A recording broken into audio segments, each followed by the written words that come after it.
како планирате да го регулирате хаосот со паркингот на Клинички, односно дали планирате да го вратите во владение на Клинички и дали планирате да им се извините на обработените во здравството, бидејќи се нашле навредени со изјавата дека им умираат пациенти за сметка на хаосот кој што е настана таму, и до премиерот дали планирате да ги исполнат ветувањата за линеарно покачување, односно еднакво покачување на платите во здравството. Во делот на балансирањето на платите во здравството, прво сум среќен што успеавме да смогнеме сили да изнајдеме средства покрај ланското покачување од септември на 5% на платите во здравството.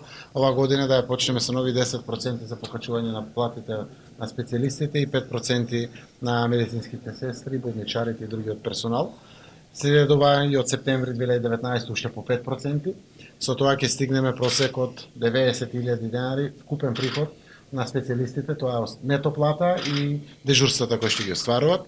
Иако имаме случаеви каде што заедно со дежурствата имаме специјалисти од терцијалното здравство во клиничкиот центар што земат 140-150.000 денари приходи, тоа се 2.500 евра плата.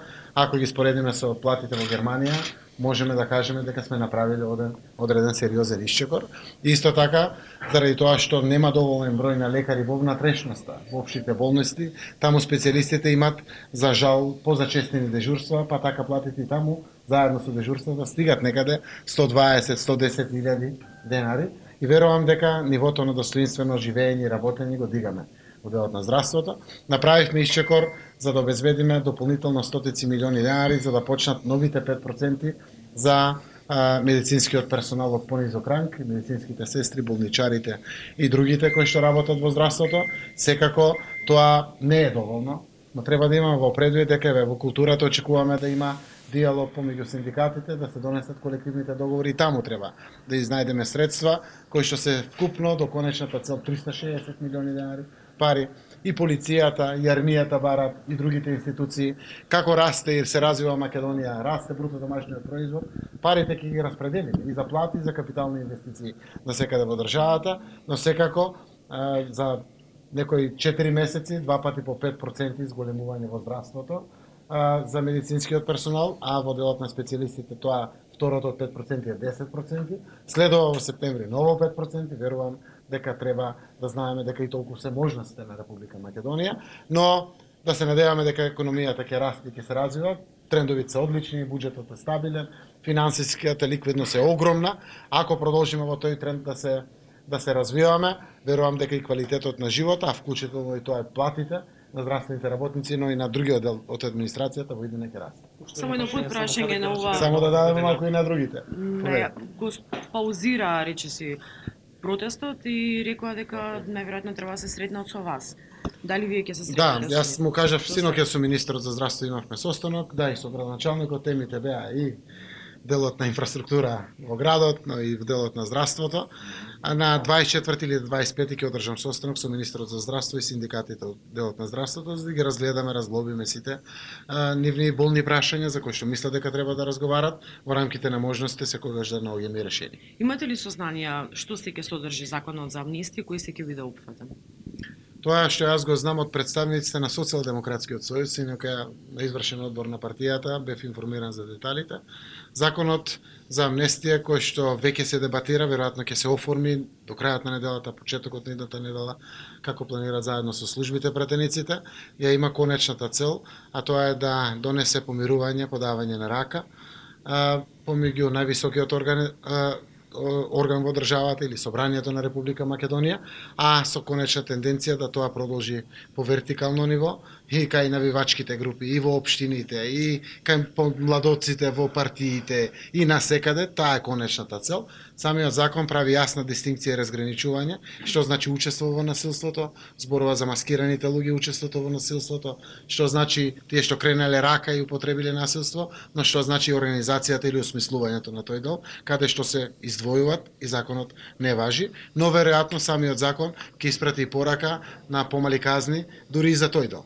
Значи амнестија за сите кои што не учествувале во насилство или не биле организатори, да, во самиот закон е проектирана, но и самите членови во законот кои што доведуваат до идното казнување нема да бидат тероризам со над 10 години казни, веројатно ќе бидат со помали почетни казни, но казни ќе има, заради тоа што секој систем на пеналење или казнување во целиот свет ја има целта да ја испрати пораката да не се повтори никогаш повеќе. Сето тоа значи јасна дистинкција дека се носат политички одлуки со целата своја одговорност. Јас ја отворив оваа работа во парламентот и верувам дека ќе успее да помогне во Македонија за ова толку потребно помирување кое што ни треба во државата, но истовремено ќе ја испрати пораката дека казнувањето мора да обстои, но и најважната порака на немешање во правосудството. Значи парламентот ја носи одлуката, согласно донесениот закон, веројатно така ќе се носат и одлуките во правосудството, но немаме никакво мешање што ја става Македонија на сигурна позиција да разграничи што е одлуки на правосудството, обвинителство или судовите, а што е одлуки на парламентот или политичкиот дел од власта заедно со извршната власт во делот на постигнувањето на ваквите аспекти. Уште еднаш да потенцирам дека тоа го правиме во време во кое што сите стоиме барем за две заеднички цели: интеграцијата во НАТО, интеграцијата во Европската унија. Сега е моментот да направиме чекори и да постигнеме помирување во државата,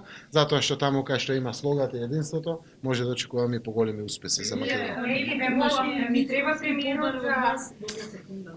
Неколку пати лидерот на ДПМН побара дуел, дуел со вас. Вие го знаете мојот став, јас ќе го повторам. Во секое време, на секое место може да избере медиум. Јас сум демократ човек, секој пат на располагање со се, но честно е пред да одиме на дуел да го каже својот став. Шеф на опозиција, на најголемата опозициона партија. А ставот е дали е за членство на Македонија во Европската унија и НАТО преку поддршка на договорот помеѓу Република Македонија и Република Грција. Односно е должен. Должност негова е да каже алтернативата. Ако е не, да каже алтернативата. Тоа е обврска. Јас бев исправен пред таа одлука, донесов одлуката. Во време кога 17% од граѓаните даваа поддршка. Штом ќе ги даде одговорот на целото ова прашање и ќе ја понуди алтернативата, веднаш нека го избере медиумот, кога сака. Дебатата е дел од демократијата, тоа е обврска на сите и прифаќам во било кое време, на било кое место. Премиерот што уставните измени вчера Каменов најави оставка, дали тоа може да го загрози гласувањето во Грција? Јас негувам доверба према премиерот Алексис Ципрас и према грчката влада и према грчкиот народ, вклучително и опозицијата во Грција, па и господинот Каменовски кој што е дел од владата.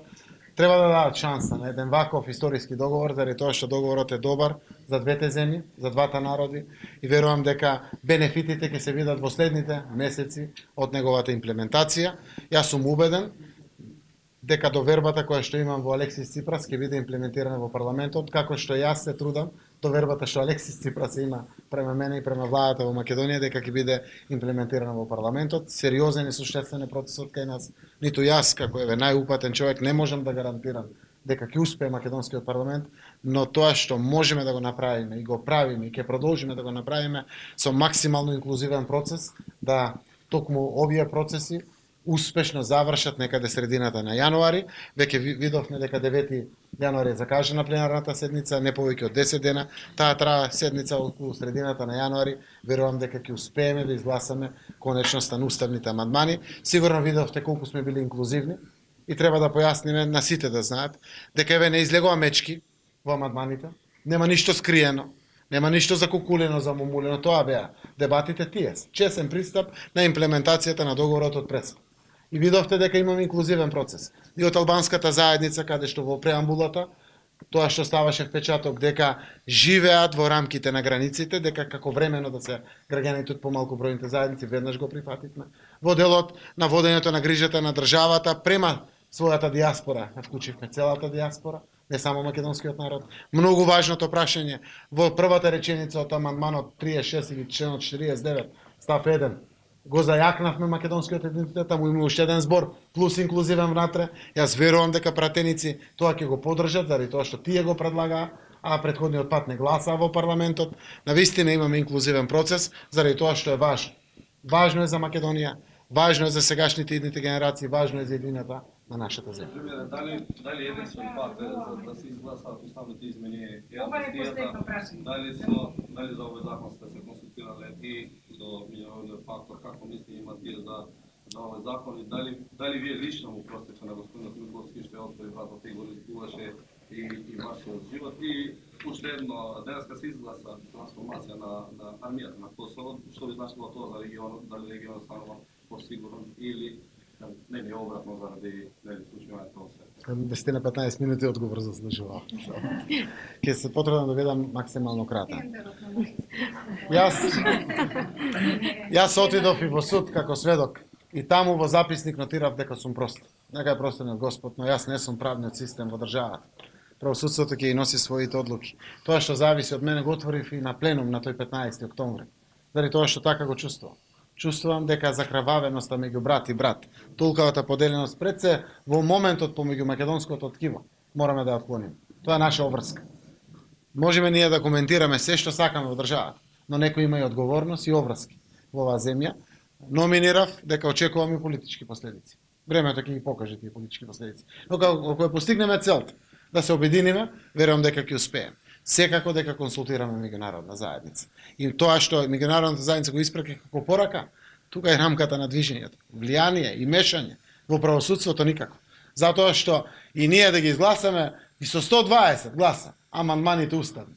Ако направиме влијание во правосудството, тогаш имаме земји членки кои што тоа ќе го користат како аргумент и проширувањето, односно почетокот на преговори за Македонија веројатно ќе биде доведен под прашање. Тоа нема да дозволиме да се случи и затоа во консултација со земјите членки и со меѓународната заедница ги носиме ваквите акти и правиме дури јасна дистинкција што значи одговорноста, што значи учеството во толпа, што значи манипулативноста од одредени структури, што значи некои луѓе да биле излажани, изманипулирани во тој дел, кога се случувало овој громорозен настан и слично.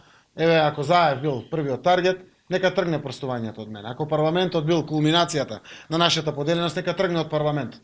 Но конечната цел мора да успееме да си ги помириме граѓаните, да подадат рака и ако успееме тоа да го надминеме, јас верувам дека Македонија ќе има дополнителни проценти во својот раст и растеж и развој, заради тоа што тоа го очекуваат сите граѓани. А во делот на Косово не сум слушнал за одлуките, јас знам дека и ставот на НАТО е тој, не е време. Не требаат нови тензии. Уште еднаш да не заборавиме дека Балканот нема намера да биде повторно буре барут. Апелирам до колегите, до премиерите, до председателите на државите да внимават на своите чекори, заради тоа што наша заедничка обврска, како 6 земји од Вестер Балкан или Западен Балкан, кои што имаат аспирации за членство во Европската унија, се да унапредиме економската соработка, регионалниот развој да расте, да обезбедиме вечен мир и траен мир овде и да имаме интеграција во Европската унија. Апелирам да и оние другите мерки кои што постојат во делот на царините или слично, да ги преиспитаме, да се вратиме, да ги почитуваме меѓународните организации и договори кои што ги имаме заради тоа што наша обврска е да зголемиме соработката. Ако политичарите бидат повнимателни во своите изјави, во своите чекори, јас верувам дека овој дел на Балканот, вклучително и нашата Македонија, но и соседите, ќе се движиме во вистински правец. Благодарам.